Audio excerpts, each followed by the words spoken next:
Não há um bem sem o mal. Por mais que a gente adore torcer para os nossos lutadores favoritos, se esse esporte ou qualquer outro esporte fosse só alegria, não teria tanta graça. A verdade é que, querendo ou não, a gente precisa de uma certa intriga e também uma pitada de ódio. E a verdade é que a gente gosta disso, aqueles lutadores que a gente não ama, mas que a gente ama odiar. E em seus 30 anos de história, o UFC já teve vários lutadores odiáveis. E principalmente campeões odiáveis. O que de certa forma é pior ainda, porque ele é meio que o protagonista daquela categoria. A gente precisa acompanhar ele com frequência e a gente odeia o cara. Sabe aquele lutador que a gente não suporta ver as lutas dele? Ou sabe aquele lutador que tu não suporta nem ver a cara dele? Ou até que o próprio Dana White sonha, meu Deus do céu, todo dia pra que caia um meteoro na cabeça desse campeão e que ele nunca mais apareça dentro do octógono. Pois bem, isso aconteceu várias vezes durante a história do UFC e é por isso que no vídeo de hoje vamos falar dos campeões mais odiados que o UFC já teve.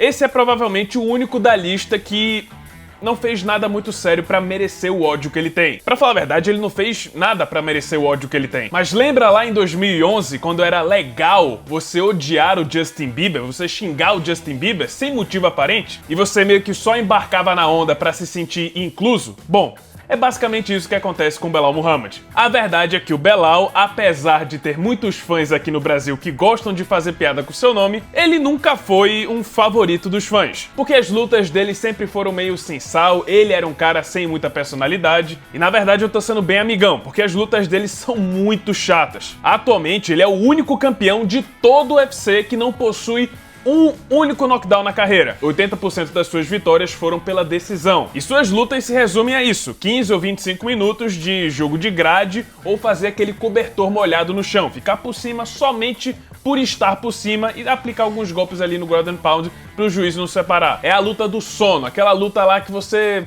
preferia apertar o botão pra pular. O Belal nunca fez nada assim de muito arriscado pra poder chamar mais atenção. Ele sempre jogava com um livro de regras debaixo do braço. Bom, e como dizia o J. Jonah Jameson, se você não quer ser famoso, eu vou te tornar infame. Rapidamente, Belal se tornou alvo de várias piadas e memes por toda a internet, inclusive vinda de outros lutadores famosos como Conor McGregor.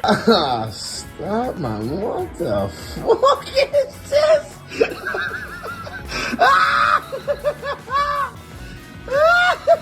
Faziam piada que ninguém lembrava o nome do Belal, que até o próprio Dana White já esqueceu o nome do Belal. Questionavam se era possível ele ganhar uma briga de rua por decisão dos juízes, só que logo as piadas escalaram pra desrespeito, com muitos fãs zombando e tratando o Belal da pior forma possível. Teve até um Zé Mané em um evento do UFC que pediu pro Belal sair da frente pra ele tirar uma foto sozinho com o cinturão. Bom, infelizmente o palestino nunca fez nada de sério pra merecer tudo isso. Como eu falei, ele é só um lutador chato de assistir. Não, bom, na verdade muito chato de assistir.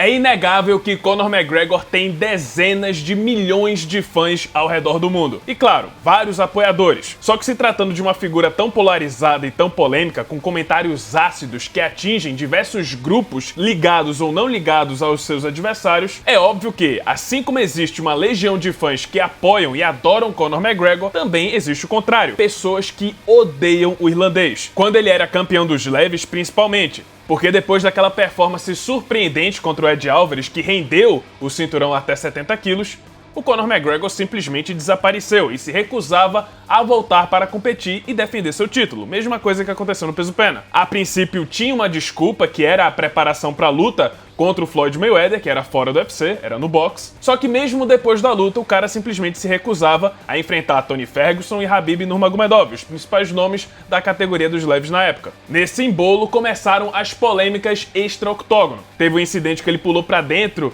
do cage do Bellator e agrediu, empurrou, né, o árbitro. E o incidente onde ele atacou o ônibus do Khabib Nurmagomedov e deixou vários outros lutadores feridos. E depois de 1 ano e meio de inatividade e várias críticas por parte dos fãs, finalmente Conor McGregor foi destituído do seu cinturão. E pegando o que aconteceu até esse ponto e comparar com o que aconteceu em seguida, isso aqui foi só a ponta do iceberg. Nos anos seguintes viria agressão a idoso, agressão em fãs, vários casos de prisão e até um caso de estupro. Enfim, o lutador mais popular do nosso esporte é um dos mais polêmicos e um dos mais perturbados.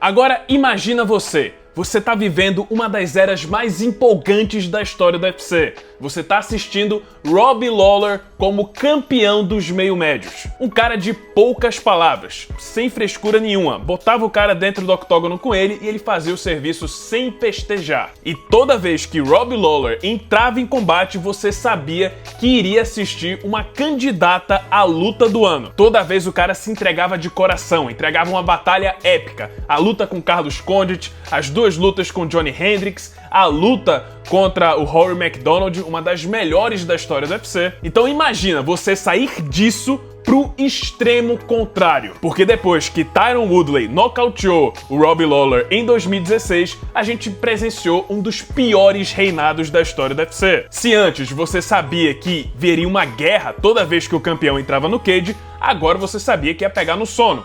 Todas as lutas do Tyron Woodley eram extremamente chatas, sem ação, sem emoção, sem senso de urgência. Se você pegar qualquer top 10 de piores lutas da história do UFC, pelo menos duas vão ser do Tyron Woodley. Ele quebrou 2 vezes o recorde de menos golpes desferidos e conectados em uma luta de 25 minutos. E se o Belal já é tratado mal pelas atuações chatas dele, o Tyron Woodley ainda tinha um algo a mais. Ele era aquilo que o pessoal chama de drama queen, o rei do melodrama. O cara vivia reclamando que não era bem tratado, acusava inclusive o UFC de racismo, e era por isso que ele era maltratado, e pedia lutas totalmente sem sentido, money fights, como Nate Diaz, Georges St-Pierre e Conor McGregor. E ainda achava ruim que o UFC não entregava essas lutas pra ele, sendo que ninguém parava pra assistir o Tyron Woodley. O próprio Dana White declarava abertamente sua insatisfação e como era difícil lidar com Tyron Woodley, e tenho certeza que ele lembra com carinho do dia em que ele foi espancado pelo Kamaru Usman,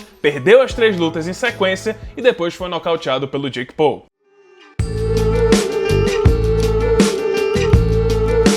Chegamos agora num caso isolado. O único campeão da história do UFC que conseguiu o título por desqualificação. Em março de 2021, Petr Yan defendia seu cinturão dos galos contra Aljamain Sterling, até cometer o maior erro da sua carreira, aplicando intencionalmente uma joelhada ilegal no fim do 4º round, enquanto o desafiante, o Sterling, estava em posição de solo, ou seja, qualquer golpe na cabeça vindo da perna seria considerado ilegal. Só que por mais que o Petr Yan quem tivesse aplicado o golpe legal, quem saiu como vilão da história foi o Sterling. Acontece que a grande maioria dos fãs achou que o americano exagerou na sua reação. Ele começou a chorar no chão, dizendo que não conseguia se levantar direito e mal conseguia formular uma frase, dando a entender que a joelhada foi bem pesada, e isso levou à conclusão do árbitro, que declarou a desqualificação e o título pro Aljamain Sterling. Só que a bronca veio momentos depois, porque logo depois do anúncio do resultado, onde foi oficializado ele como campeão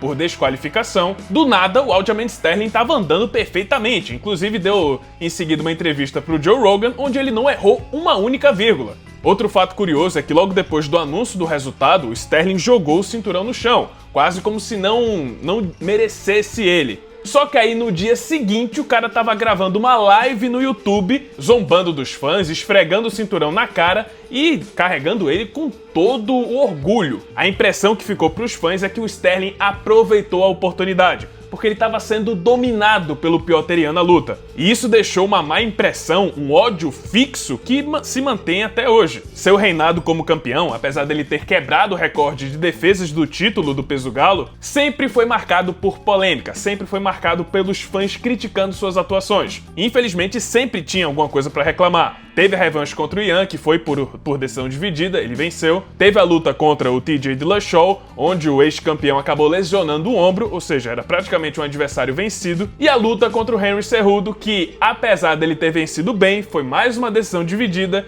e o Cejudo estava parado há 3 anos. Enfim, Sterling nunca conseguiu superar esse ódio, perdeu o cinturão em 2023 e parece que os fãs ficaram bem felizes com aquele que detém o recorde até hoje de mais defesas de cinturão seguidas. A história do Michael Bisping é digna de um filme. O azarão desacreditado que passou 10 anos competindo no UFC, finalmente realizou seu sonho e se tornou campeão da maior organização de MMA do mundo. É praticamente a mesma história do Charles do Bronx, sendo que o Bisping era mais velho e tinha um olho a menos. Só que, apesar dessa história realmente inspiradora, até esse ponto, o reinado do Bisping não condiz com o mito. Na verdade, é o contrário. Enquanto a sua jornada até a disputa pelo cinturão foi marcada por ele sempre persistir, buscar, ir atrás, o seu reinado como campeão foi marcado por ele fugir. Como campeão dos médios, o Bisping se recusava a enfrentar um top da categoria, e sua única defesa de cinturão foi contra um Dan Henderson de 45 anos, que inclusive estava fora do top 10. Bisping passou raspando por essa luta, muita gente acha inclusive que ele perdeu. Obviamente isso provocou a ira de todos os fãs ao redor do mundo, porque estavam vendo uma época onde a categoria dos médios estava recheada de talentos, só que o campeão não queria defender o cinturão contra eles. Você tinha Robert Whittaker, Chris Weidman, Gegard Mousasi, Yoel Romero, Ronaldo Jacaré, e o Bisping não enfrentou nenhum deles. No fim das contas, o reinado do Bisping foi marcado por ele nunca ter enfrentado um top 5 ou sequer top 10 da categoria. Ele só queria fazer money fights, as super lutas, e teve seu desejo atendido. No fim, ele enfrentou o lendário Georges St-Pierre e acabou perdendo seu cinturão, sendo facilmente finalizado pelo canadense.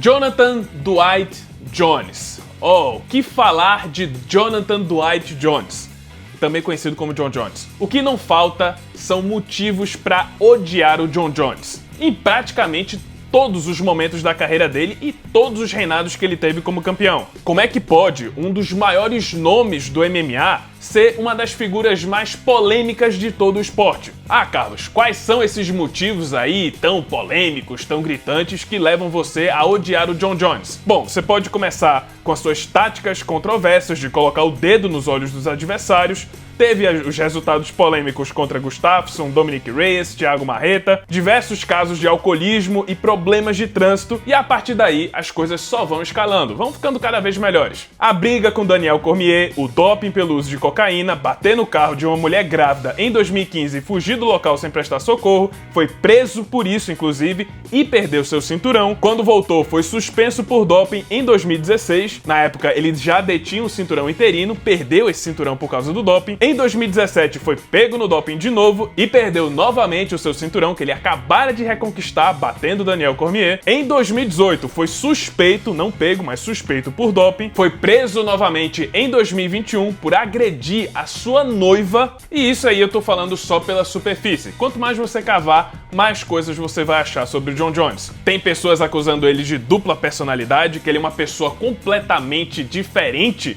fora das câmeras, um sociopata, e atualmente ele é provavelmente o campeão mais odiado do UFC, já que ele se nega a todo custo em enfrentar o campeão interino Tom Aspinall, que já está há quase 2 anos esperando pela maior luta da sua vida.